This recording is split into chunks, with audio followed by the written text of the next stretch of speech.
Halo, Assalamualaikum warahmatullahi wabarakatuh. Saya Alia Sabrini, jurusan Bimbingan dan Konseling Angkatan 2021 Universitas Riau. Kali ini saya bakal kupas tuntas mengenai manajemen stres. Penasaran kan? Check it out! Nah, pada materi ini yang akan dibahas ada 4 submateri. Yang pertama adalah teori stres, yang kedua stres pada tiap-tiap periode dalam kehidupan, yang ketiga adalah gejala stres, yang keempat adalah bagaimana cara kita untuk mengelola stres yang dimiliki. Dapat disimpulkan bahwa stres adalah perasaan tidak enak, tidak nyaman, tertekan, baik secara fisik maupun psikis, sebagai respon individu terhadap stresor. Stresor yang mengancam, mengganggu, membebani, ataupun yang membahayakan keselamatan, kepentingan, keinginan, dan juga kesejahteraan dari hidup seseorang. Nah, ada 3 stimulus stres. Yang pertama itu ada peristiwa, objek, dan juga orang. Stres dapat memberikan pengaruh positif maupun negatif. Nah, apa-apa aja ya? Pengaruh positifnya, bagi seseorang yang mengalami stres, dapat mendorong orang tersebut untuk melakukan sesuatu hal yang bermanfaat. Selain itu, juga dapat membangkitkan kesadaran orang tersebut dalam menghasilkan pengalaman-pengalaman baru yang mungkin belum pernah mereka coba. Sedangkan pengaruh negatifnya bagi orang yang mengalami stres itu dapat menimbulkan perasaan-perasaan tidak percaya diri, adanya penolakan, gampang marah, bahkan bisa menjadi depresi. Dengan adanya stres ini dapat memicu berjangkitnya penyakit-penyakit fisik seperti sakit kepala, sakit perut, insomnia, dan juga tekanan darah tinggi. Yang lebih parahnya lagi itu bisa berujung menjadi stroke. Menurut Dedang Hawari pada tahun 1997, istilah stres itu tidak bisa dipisahkan dari kata distress dan juga depresi. Mengapa? Karena ketiga hal tersebut memiliki keterkaitan yang saling berhubungan. Jika stres merupakan reaksi fisik terhadap permasalahan kehidupan yang dialami oleh seseorang, dan apabila fungsi organ terhadap permasalahan itu terganggu, maka itu sudah dinamakan dengan distress. Sedangkan depresi merupakan reaksi kejiwaan terhadap stresor yang dialami oleh orang tersebut. Nah, selanjutnya yang bakal kita bahas itu adalah stres pada setiap periode dalam kehidupan. Nah, yang pertama itu pada masa bayi. Aneh kan?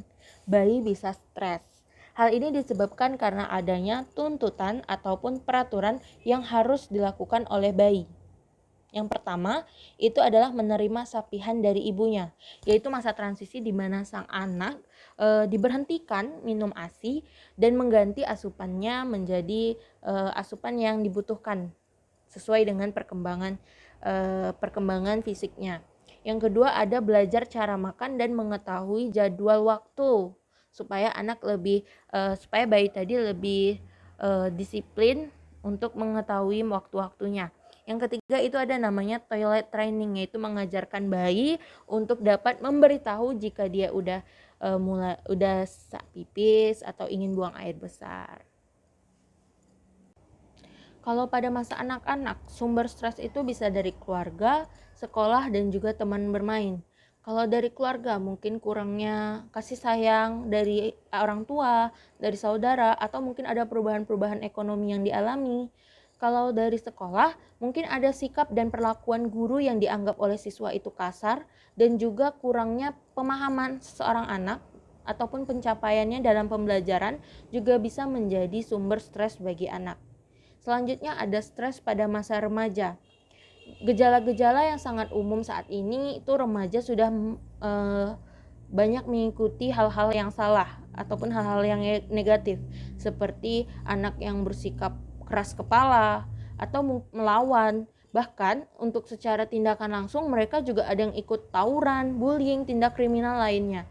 Bahkan yang lebih parah, anak-anak remaja pada saat ini sudah banyak yang minum minuman keras dan juga memakai obat-obatan terlarang. Selanjutnya ada stres pada masa dewasa.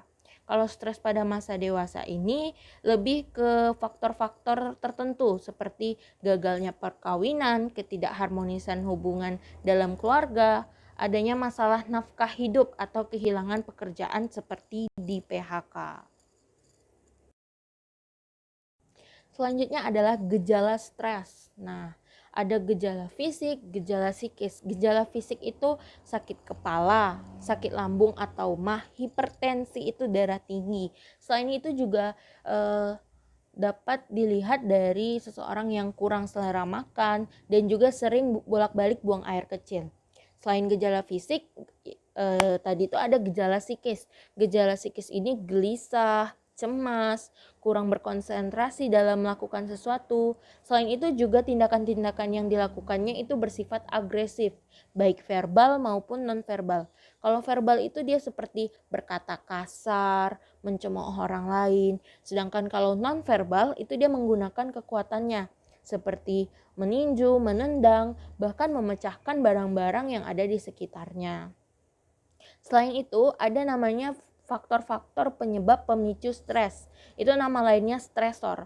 Stresor ini ada yang pertama stresor fisik atau biologis, itu berasal dari tubuhnya sendiri dari awal tubuhnya, seperti ada rasa kekurangan seperti cacat fisik ataupun punya perasaan seperti badan yang tidak ideal ataupun standar kecantikan ataupun ketampanan yang tidak sesuai. Yang kedua ada namanya stresor psikologis. Stresor psikologis ini dalam pemikiran seseorang tersebut seperti negative thinking, buruk sangka, ataupun frustasi. Frustasi itu kekecewaan karena gagal memperoleh hal yang diinginkan. Yang ketiga itu ada namanya stresor sosial. Stresor sosial ini adanya iklim kehidupan keluarga sih lebih terlihat, yaitu seperti adanya hubungan antara anggota keluarga yang tidak harmonis. Ada lagi iklim dari faktor pekerjaan seperti kesulitan mencari pekerjaan dan juga gaji yang didapat. Selain itu setelah keluarga pekerjaan ada yang namanya iklim lingkungan tadi. Iklim lingkungan itu seperti ada maraknya kriminalitas, tentu juga menjadi sumber yang dapat membuat kita stres.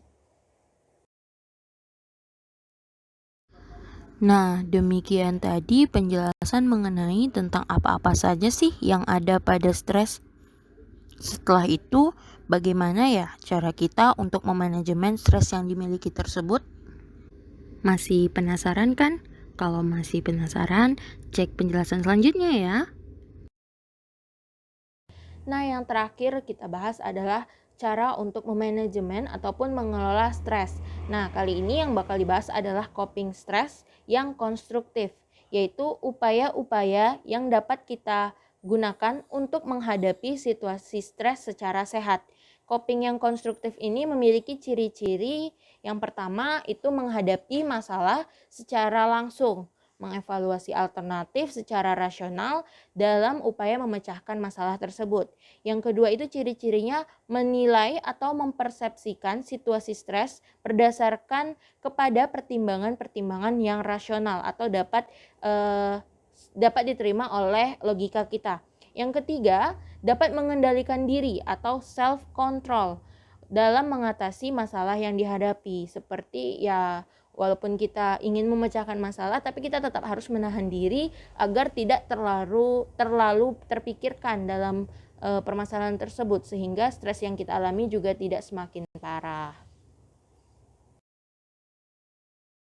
Demikian tadi penjelasan mengenai manajemen stres. Aku harap buat yang udah dengerin semuanya dapat menerapkan dalam kehidupan ya. Oh iya, jangan lupa like, komen, dan subscribe. Wassalamualaikum warahmatullahi wabarakatuh. Bye-bye.